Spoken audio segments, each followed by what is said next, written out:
Man declared fugitive इन 1995 रोइट्स नैब्ड। क्या अर्थ हुआ? Man एक आदमी, डिक्लेयर्ड, डिक्लेयर का मतलब होता है घोषित करना, जिसको घोषित किया गया था। फ्यूजिटिव, फ्यूजिटिव का अर्थ होता है भगोड़ा, जिसको भगोड़ा घोषित किया गया था इन 1995 रोइट्स। ठीक है, रोइट का मतलब होता है दंगा, 1995 के दंगों में। नैब्ड, नैब का मतलब होता है पकड़ लेना या फिर गिरफ्तार कर लेना या फिर धर दबोचना।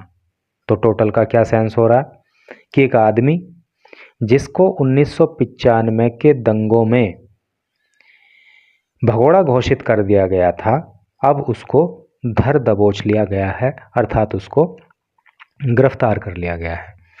तो न्यूज़ थोड़ी छोटी है, इसलिए आपको इस न्यूज़ में मैं ट्रांसलेशन के अधिक से अधिक रूल्स और रेगुलेशंस को बता के चलूँगा।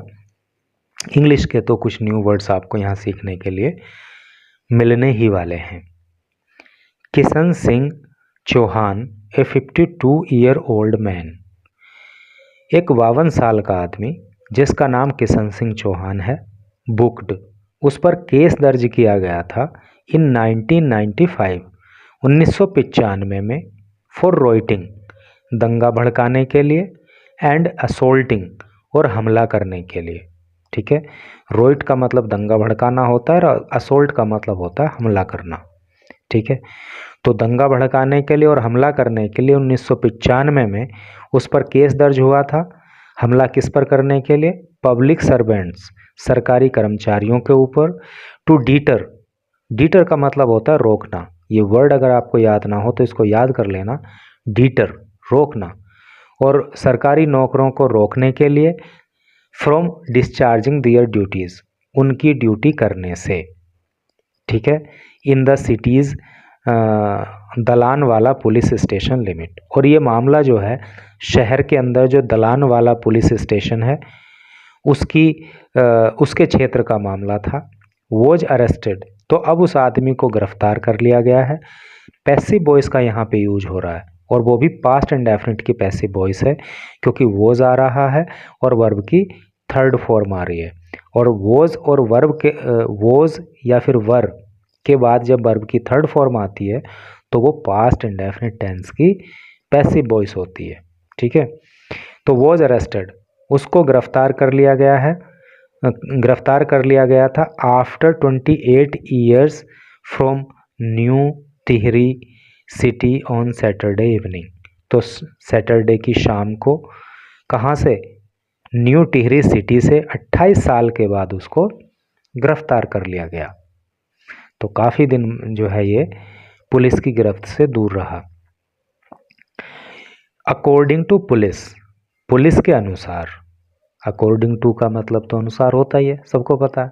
अकॉर्डिंग टू पुलिस, पुलिस के अनुसार Chauhan a resident of Tehri Garhwal, resident का मतलब होता है निवासी, तो टिहरी गढ़वाल का निवासी ये जो चौहान है, तो पुलिस ने बताया had been evading authorities. Had been evading, evade का मतलब होता है बच के रहना, बच के निकल जाना, धोखा देते रहना। ऑथोरिटीज़ का मतलब अधिकारी।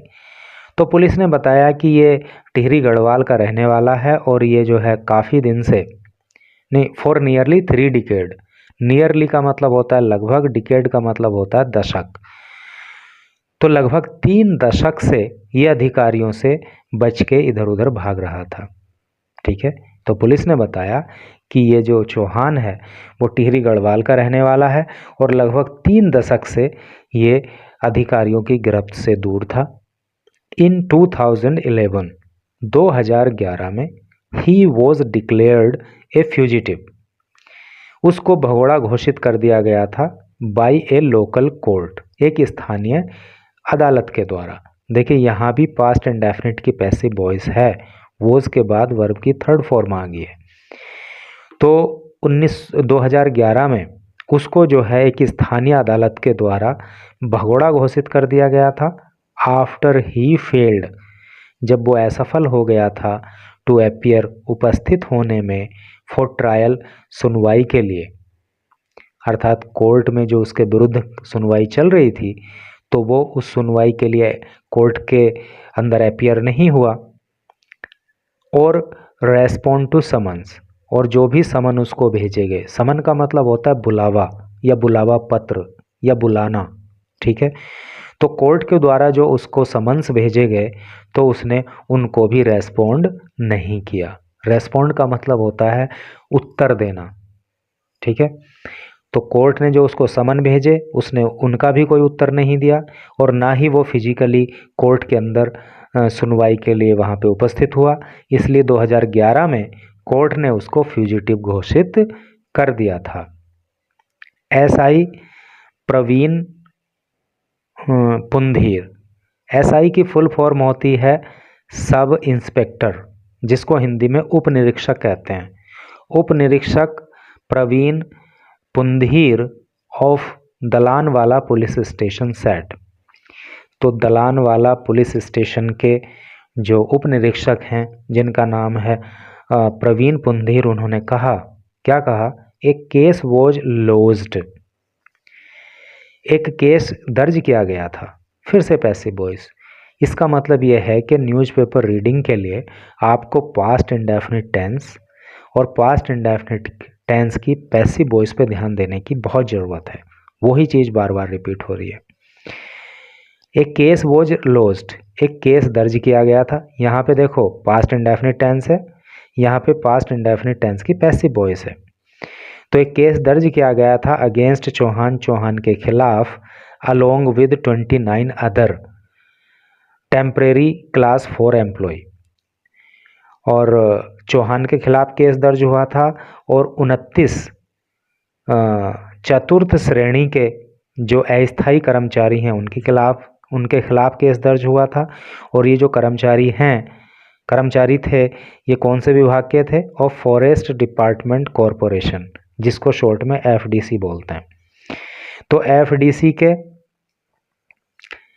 29 चतुर्थ श्रेणी के जो अस्थायी कर्मचारी थे उनके खिलाफ और चौहान के खिलाफ एक केस दर्ज हुआ था इन 1995 में for holding A prolonged agitation against official. Prolonged का मतलब होता है लंबे समय तक, एजिटेशन का मतलब होता है आंदोलन, अगेंस्ट का मतलब विरुद्ध या खिलाफ, ऑफिशियल्स का मतलब अधिकारी। तो लंबे समय तक अधिकारियों के खिलाफ आंदोलन करने के लिए 1995 में एफडीसी के 29 कर्मचारियों के खिलाफ और चौहान के खिलाफ जो है वो केस दर्ज किया गया था। Despite the charge sheet filed by police, despite का मतलब होता है बावजूद, द चार्ज शीट को हिंदी में कहते हैं आरोप पत्र। तो फाइल का मतलब दर्ज करना, बाय पुलिस के द्वारा।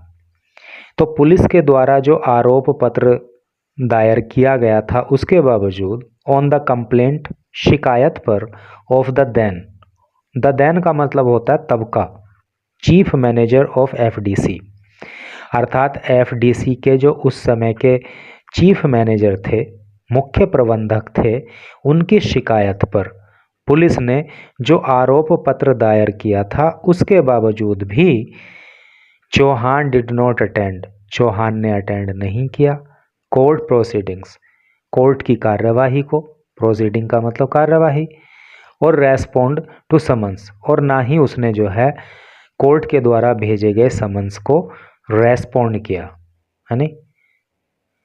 कोर्ट ने जो समन भेजे उसका भी उसने कोई जवाब नहीं दिया, ठीक है। और जो कानूनी कार्यवाही चली उसका भी जो है मतलब उसको भी अटेंड उसने नहीं किया, यानी कि फिजिकली भी वो अदालत में उपस्थित नहीं हुआ और ना ही उसने जो है कोर्ट के समन का कोई रिप्लाई किया। इवेंचुअली का मतलब होता है अंततः, जिसको आप लास्टली बोल सकते हो, ठीक है। तो अंततः इन अगस्त 2011, अगस्त 2011 में court declared him a fugitive, court ने उसको जो है भगोड़ा घोषित कर दिया। फिर से पास्ट इंडेफिनिट टेंस है, कोर्ट सब्जेक्ट हो गया, डिक्लेयर्ड वर्ब की थर्ड फॉर्म हो गई। तो 2011 के अगस्त में उसको फ्यूजिटिव घोषित कर दिया गया and A reward of ₹10,000 was placed on him.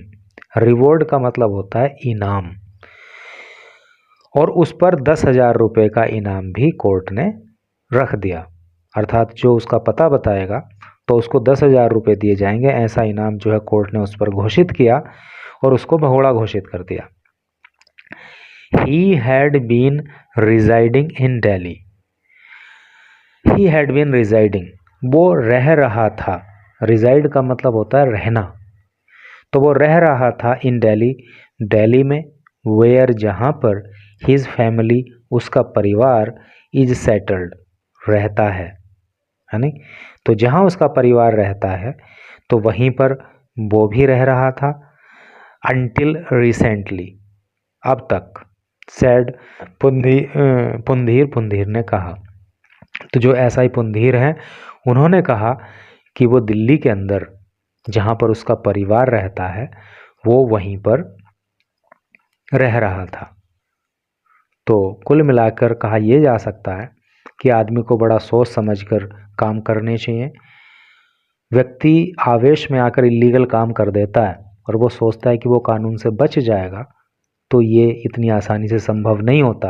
अब आप देख रहे हो कि 1995 में इसके ऊपर केस दर्ज हुआ था और तब से लेकर ये कोर्ट में प्रेजेंट नहीं हुआ, इसने कोई समन का रिप्लाई नहीं किया।